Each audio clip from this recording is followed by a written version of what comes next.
Assalamualaikum warahmatullahi wabarakatuh. Alhamdulillah. Apa khabar semua pelajar tingkatan 2? Okey. Terima kasih kerana menyertai kelas PDPR untuk tahun 2021.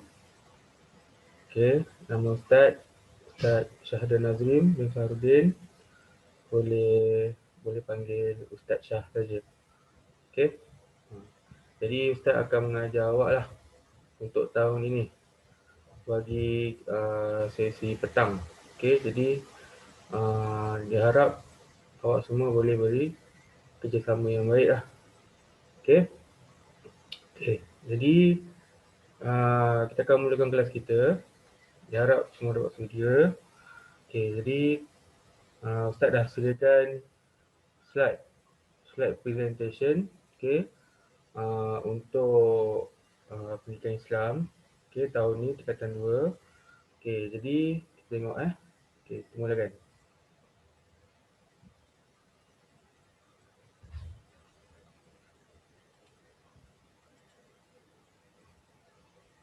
Okey, baiklah.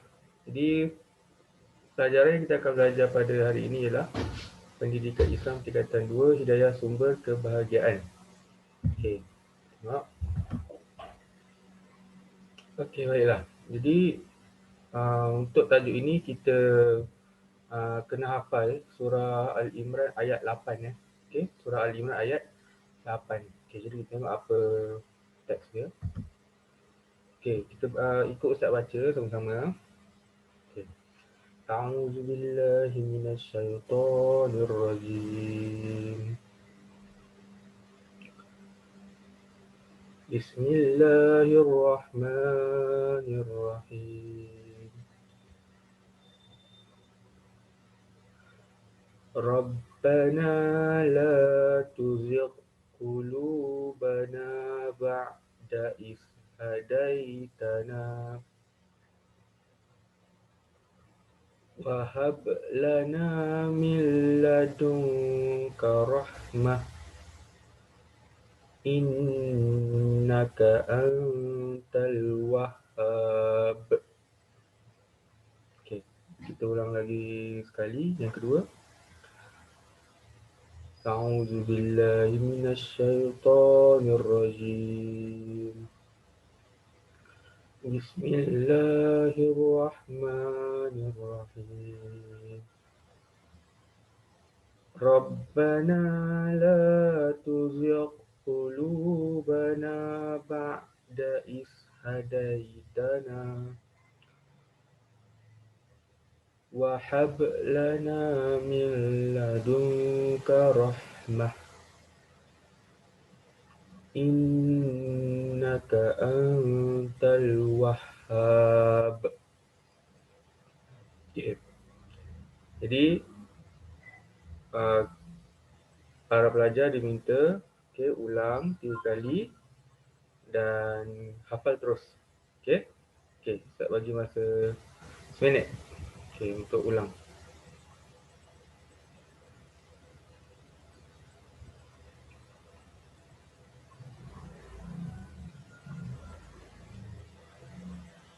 Okey, sudah ulang? Okey, baiklah, bagus. Okey. Jadi kita dengar bacaan oleh Imam Al-Mishari. Okey. Bacaan yang lagi oleh Imam Mishari. Okey. Untuk surah Al-Imran ayat 8 ini. Okey, kita tekan klik saya. Okey, kita tekan.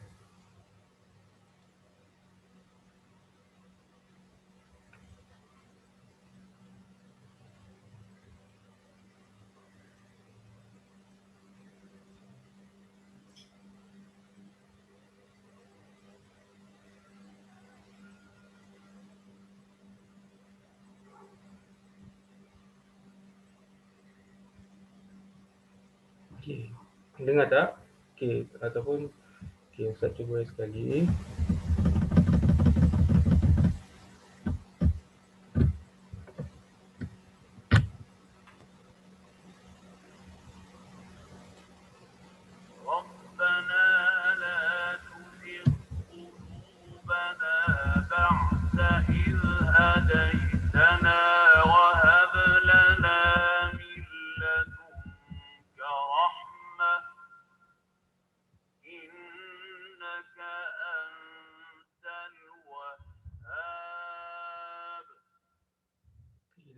sekali ya.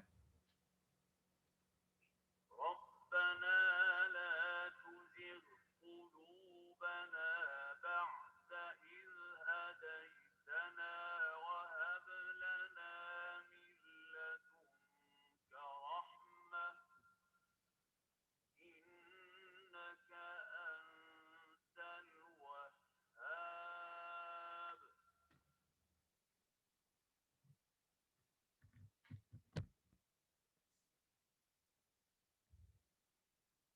Okey, baiklah. Jadi kita dah dengar bacaan ayat apa surah Al-Imran. Okey, seterusnya kita terus ke maksud. Okey, maksud ayat. Wahai Tuhan kami, janganlah engkau kosongkan hati kami sesudah engkau berikan petunjuk kepada kami dan kurniakanlah rahmat dari sisimu. Sesungguhnya engkau maha pemberi kurnia. Okey, jadi ini maksud ayat. Kita tengok isi ayat. Okey. Okay, tak apa. Isi ayat boleh rujuk pada dalam buku teks.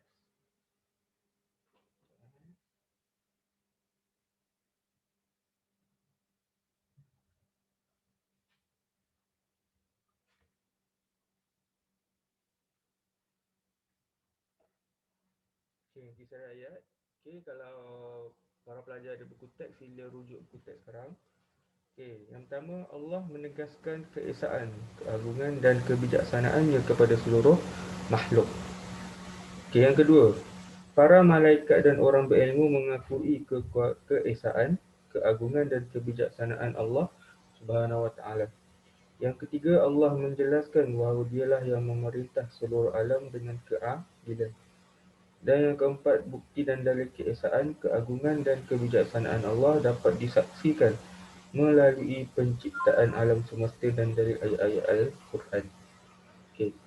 Jadi, kita dah baca intisari ayat, kita tengok pula pada pengertian hidayah dan rahmat. Okey. Hidayah. Okey, dari segi bahasa bermaksud ialah petunjuk. Okey, hidayah ni ialah petunjuk untuk sekalian alam lah. Okey, tak semua orang boleh dapat hidayah. Okey, hanya mereka yang terpilih sahaja yang mendapat hidayah. Jadi sangat beruntunglah orang yang mendapat hidayah tersebut. Okey, dari segi istilah pula ialah petunjuk Allah Subhanahu Wa Taala. Okey, maaf. Okey, dari segi istilah petunjuk Allah Subhanahu Wa Taala ke arah kebenaran. Okey, hidayah ni petunjuk. Okey, macam kita kalau kita nak pergi ke satu tempat, kita guna apa? Kalau kita nak tahu nak tahu jalan ke, contoh nak pergi ke um, nak pergi ke Taman Cahaya Masai. Okey, jadi kita guna apa? Kita guna peta. Peta tu umpamanya petunjuk untuk kita pergi ke tempat yang kita nak tuju. Sama juga macam hidayah. Okey, hidayah ni ialah tunjuk untuk kita ke arah kebenaran lah. Okey, macam map yang Allah beri untuk kita pergi ke jalan yang benar. Okey, seterusnya rahmat pula. Okey, dari segi bahasa bermaksud belas kasihan. Okey, belas kasihan Allah kepada hamba-hambanya. Okay, dari segi istilah, segala kebaikan yang Allah SWT kurniakan kepada manusia yakni tubuh badan yang sihat. Okay. Jadi rahmat ni banyak. Okay. Awak dapat hidup sihat tu rahmat. Awak dapat bernafas tu itulah rahmat. Okay, rahmat ni maksudnya belas kasihan. Okay. Allah ni maha pemurah. Jadi segala apa yang ada yang dekat dunia ni semua rahmat. Okay. Macam kita buah-buahan, okay, makanan, dapat hidup harmoni. Kita ni hidup kat negara yang harmoni, negara yang tak berperang. Macam kat negara lain tu pun yang ada yang negara yang bergolak. Okay, jadi kita kena bersyukurlah. Kita ni hidup aman tenteram ni lah rahmat Allah sebenarnya. Okay, faham? Okay. Dan tubuh badan yang sihat. Itu pun tubuh badan sihat ni yang rahmat. Okay. Faham Seterusnya. Okey, cara memperoleh dan mengekalkan hidayah. Okey, macam mana kita nak dapatkan hidayah tu? Okey, maksud kita nak kekalkan dia. Okey, yang pertama mensyukuri nikmat Allah. Kena syukurlah. Kalau awak dah dapat map, dah dapat hidayah tu bersyukur. Kalau awak nak dapatkan hidayah tu, awak kena bersyukur. Okey, awak dapat hidup sihat, bersyukur. Awak dapat pergi sekolah, belajar pun kena bersyukur. Nikmat. Okey, dapat nikmat keluarga yang bahagia pun bersyukur. Okey, nak dapat nikmat apa bangun pagi tu dah bersyukur sebenarnya. Yang paling besar nikmat apa? Kalau kita sebagai hamba Allah ni. Okay, kita sebagai umat Islam, nikmat apa? Nikmat Islam tu sebenarnya. Okay. Okay, seterusnya. Meyakini kebenaran akidah. Awak kena yakin yang Allah tu cuma satu.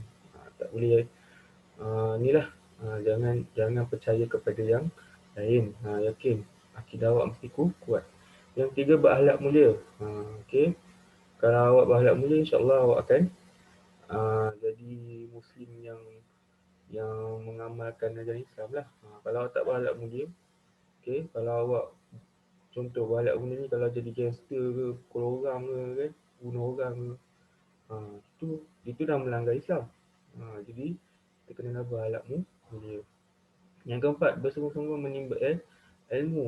Jadi macam mana nak dapatkan hidayah ni, awak kena sungguh-sungguh nak mempelajari ilmu, terutama ilmu agama. Kalau nak dapatkan hidayah, nak kena solat, nak kena berdoa, kena tahu macam mana cara berdoa dan solat yang betul. Okey, faham? Terusnya, berdoa memohon pertolongan Allah SWT, kena sentiasa doa lah untuk dapatkan hidayah. Okey.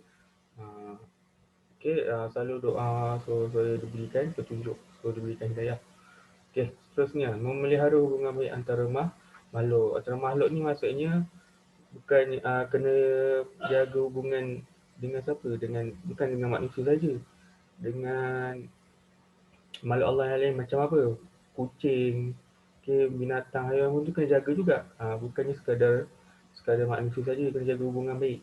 Kalau tak, kalau awak ni orang baik tapi awak pukul kucing, macam mana?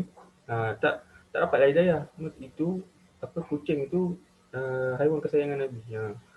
Itu maksudnya lah. Okey, seterusnya melaksanakan tanggungjawab amar makruf dan nahi mungkar, mengajak kepada kebaikan dan mencegah daripada kemungkaran. Okey. Contohnya berdakwah lah. Okey, yang ke-8, mempertingkatkan ibadah seperti solat dan membaca Al-Quran macam saya kata tadi, ilmu agama tu lah. Okey, kena nak mau hidayah ni kena sentiasa rajin solat, lepas tu baca Quran apa semua dah. Okey. Seterusnya, kelebihan mendapat hidayah. Orang yang mendapat hidayah sentiasa mentaati Allah SWT sehingga mendapat keredaan dan kebahagiaan hidup. Orang yang dapat hidayah ni akan dapatlah bukan keredaan dan kebahagiaan hidup.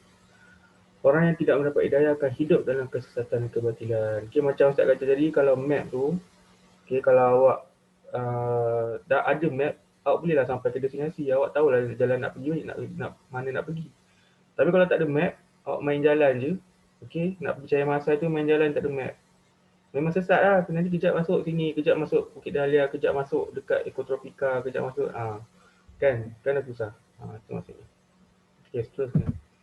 Ciri-ciri orang yang mendapat hidayah. Tabah dan sabar menghadapi cabaran hidup. Orang yang dapat hidayah ni akan tabahlah dalam hidup dia. Sebab dia apa yang segala ujian, segala masalah yang dia hadapi, dia sabar. Okey. Berfikiran terbuka dan berpandangan jauh. Okey. Ini orang-orang yang inilah dia akan open minded dan sentiasa berfikir jauh. Senang menerima kebenaran. Ini orang yang dah dapat hidayah ni, okey. Kalau kita cakap kalau kita contoh macam dakwah kepada Islam kan, dia cakap apa ni Allah itu Tuhan yang satu, Nabi Muhammad Rasulullah. Jadi dia mudah terima.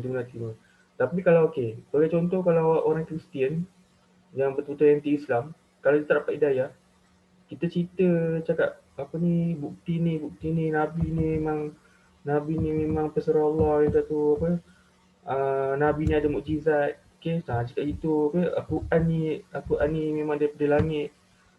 Dia kita cerita tu dia takkan faham, dia takkan terima sebab apa dia tak dapat hidayah. Tu maksudnya. Dia susah nak terima sebab dia tak dapat hidayah. Tu maksudnya. Okey, hidup dalam keadaan tenang dan gembira. Okey, mudah melakukan kebaikan. Okey.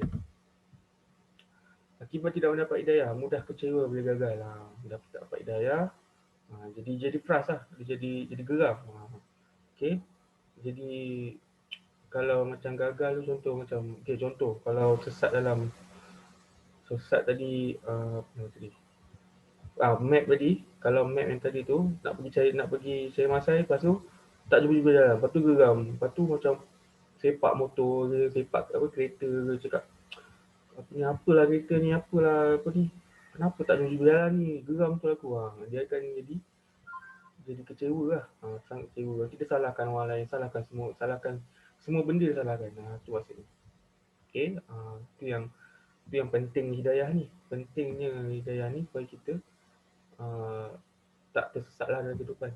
Berfikiran sempit dan tidak melulu, macam Ustaz kata tadi, dia sempit lah kiranya. Lepas tu sepak ni contoh kan. Jadi ni orang yang tak dapat hidayah lah ni. Dia akan buat kejahatan, buat maksiat apa semua. Susah menerima kebenaran, macam yang tadi tu, macam yang Christine tadi tu. Hidup dalam keadaan keluh kesah. Asyik nak merungut je kan. Asyik nak macam, kenapalah hidup aku macam ni, kenapalah. Itu orang yang tak dapat hidayah. Kenapa dia asyik mempersoalkan je kan. Kenapalah aku ni asyik masuk dalam lembah kemaksiatan aku. Hidup aku sini, dia macam tu. Suka melakukan kebaikan. Of course lah kalau dia dah tak fikir apa semua, dia pun susah nak buat kebaikan. Okey. Okey. Perkara yang menghalang hidayah Allah. Okey. Jadi apa benda-benda yang boleh menghalang ni kalau nak dapat hidayah ni? Meninggal ibadat wajib. Contoh tak solat, tak puasa. Okey, tak bayar zakat, tak pergi haji. Okey. Ibadat wajib lah. Okey. Okey. Rukun ni lah, rukun iman Islam tu semua dah. Okey, melakukan maksiat seperti minum arak dan berjudi, ni paling teruk lah. Okey. Kalau menghalang hidayah ni. Okey, membuat maksiat. Yang ketiga, memiliki sifat mazmumah. Mazmumah tu maksudnya sifat yang tidak baik, sifat yang jahat lah. Okey, macam mazmumah ni asyik membuli ke, tu mazmumah. Sifat mazmumah mencaci orang ke, mengumpat ke, tu mazmumah semua tu. Okey. Tidak menghormati bapa dan guru. Ni pun sama. Okey, kalau tak dapat berkat guru, tak dapat berkat ibu bapa, okey, berkat ibu bapa tu. Awak kalau awak derhaka, awak tak dengar cakap mak ayah, okey, susah dapat hidayah Allah. Okey. Okey, pengajaran ayat. Okey, ni terakhir Hidayah ialah kurniaan Allah kepada hamba-hambanya. Ingat, hidayah ni Allah bagi dekat hamba-hambanya. Dia orang yang minta dapat lah. Orang yang tak minta tak dapat. Okey, kena selalu doa. Okay. Pintu hidayah dan rahmat Allah sentiasa terbuka luas kepada orang yang berusaha dan bersedia menerima kebenaran. Macam saya kata tadi, hidayah rahmat ni awak kena minta. Okey. Allah tak pernah tutup pun. Okey, sentiasa buka. Kalau awak nak, dia akan bagi. Okey, dan bersedialah maksudnya orang yang dia nak kebenaran akan dapatlah kebenaran. Kalau orang yang macam Kristen tadi, dia tutup mata, dia tak nak dengar. Okey, kita cerita apa pun tak nak dengar, memang takkan dapatlah. Okey. Yang ketiga, doa ialah senjata penting umat Islam untuk memperoleh hidayah Allah. Itu macam saya kata. Apa-apa semua kena minta. Okey, semua minta tu macam nak minta dengan Allah. Minta dengan Allah, kita doa, itu cara kita. Okey, Islam ni nak minta apa-apa dengan Tuhan kita dengan doa. Itu je. Okey. Yang keempat, orang yang tidak mendapat hidayah, hidupnya tidak akan bahagia di dunia dan akhirat. Macam saya kata tadi, orang yang memberontak dia lah. Okay? Orang dia tak jumpa jalan, dia geram, dia memberontak, dia marah tu marah ni. Okay? Sama juga orang tak dapat hidayah ni. Okay? Dia akan tak bahagia hidup dia dunia. Okay? Dia buat maksiat, dia buat kejahatan, dia hidup dia sentiasa bermasalah. belajar pun tak masuk, apa kerja pun tak dapat. Ni orang yang ni lah, kalau dia buat perkara yang dimurkai lah. Okay, dosa boleh menghalang hidayah Allah. Okay, kalau kita banyak buat dosa, dosa ni banyak jenis Okay, dosa tak semestinya tinggal solat. Tinggal solat tu paling paling teruk. Okay. Dosa ni apa-apa dosa lah, boleh menghalang hidayah Allah. Jadi kita kena tahulah, kita kena apa, cuba untuk tidak melakukan dosa. Okay. Okay, jadi renungan untuk yang terakhir, awak boleh tengok dekat website ni, Astro Awani, berita hiburan penempuhan Cat Steven sebagai Yusuf Islam. Okay, ini contoh Cat Steven. Cat Steven ni dia ni asalnya gitaris dia pemuzik Amerika kalau tak silap Ustaz. Okay, pemuzik, tapi dia masuk Islam. Okay, sebab apa? Yang tak tahu cerita dia, dia masuk Islam sebab dia ada orang hadiahkan dia tafsir Al-Quran dalam bahasa Inggeris. Cat Steven ni ada kawan dia bagi tafsir Islam dalam tafsir Al-Quran tu dalam bahasa Inggeris, jadi dia baca lah. Bila dia baca, akhirnya dia macam dia tergeraklah hati dia. Itulah tandanya Allah bagi hidayah kat dia. Hidayah ni apa ni pun orang orang Kristian boleh dapat kalau dia buka hati dia kepada kebenaran. Okey, kalau dia tak buka hati dia susahlah. Okey, macam Cat Steven ni lah. Okey, dia bila dia baca tu dia terus terbuka hati untuk menerima Islam. Okey, jadi nama yang terbaru dia ialah Yusuf Islam. Okey, dia ni buat lagu, selalu lagu dia yang awak kalau biasa dengar Your Mother. Okey, atau Your Mother lah. Who next Your Mother. Itu contoh lah. Awak cari sendiri lah Ustaz Malak ni. Okey, jadi itu saja untuk kelas hari ini. Jadi saya akan bagi latihan, harap awak dapat buat latihan tersebut. Jadi kita jumpa di kelas yang seterusnya, insya-Allah. Okey, sekian itu saja. Wabillahi taufiq wal hidayah. Assalamualaikum warahmatullahi taala wabarakatuh.